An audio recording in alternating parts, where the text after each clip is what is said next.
I'm Officer Keith Wester from the New Milford Police Department. I'm presently assigned for the past 12 years as a school resource officer in the middle school in New Milford. Well, I believe the chief heard you speak at a chief's meeting. He sent me an email to get in contact with you regarding your program.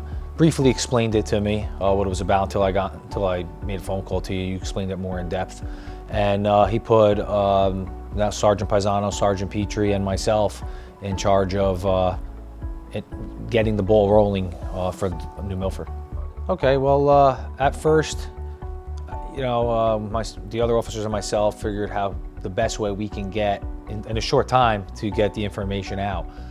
The benefit of me being in the school is I had a contact, the special needs director for the public schools in New Milford. She actually used to be the principal here.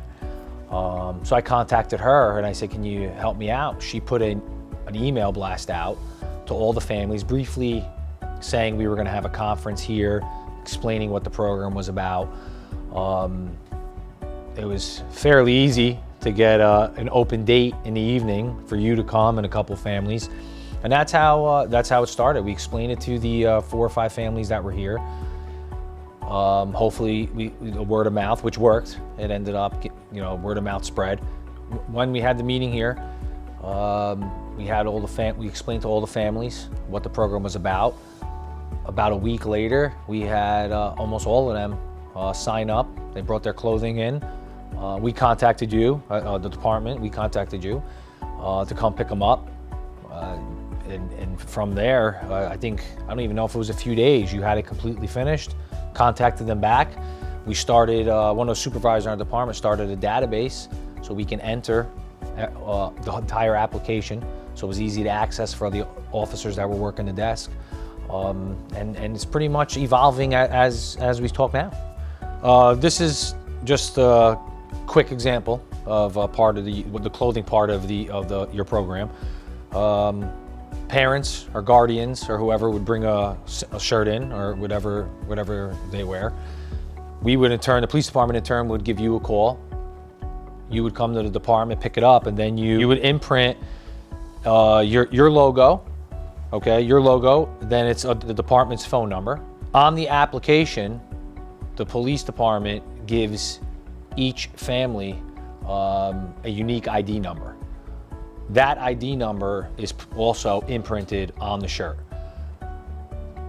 The way the ID number works is, just let's say little Johnny or little Jane leaves New Milford, ends up in another town 10 miles away, anyone's gonna say, hey, listen, there's a police department's number on here with a phone number on here with an ID number.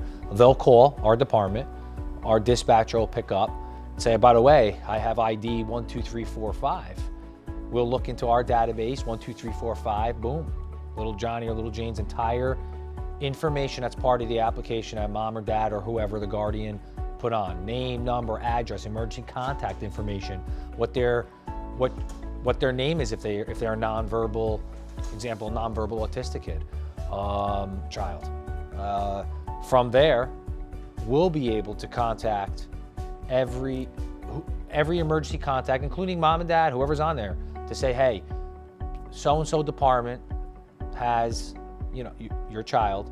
You need to get in contact with them. We're going to give you the number. That's where they are. They're in this department's headquarters. We're going to give them all the information, and it eliminates a lot of stress. I mean, especially on a parent, you know, eliminates a lot of stress. And all they have to do is just drive to that department, pick up their child, all from simply just handing in a few clothes and have you imprinting this information on it, on a sleeve or on a lapel, something like that.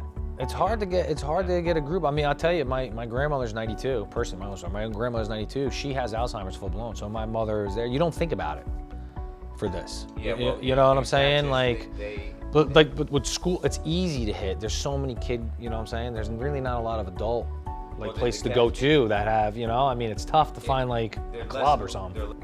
Around a year ago, was kind of perfect timing when you called. I was in the process of planning National Night Out.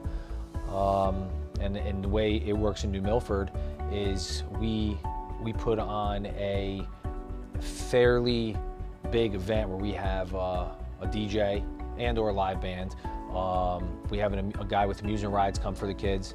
We have the county/sheriff's department come with a canine, a bomb squad. Our fire department's part of it. And also, it's a way for businesses and or organizations to give back. So we get about, I don't know, 50 to 100 tables, God knows how many chairs, and it's free, and any business or organization that wants to come and get a table for the evening and promote themselves however they want, they can. You did it last year in August.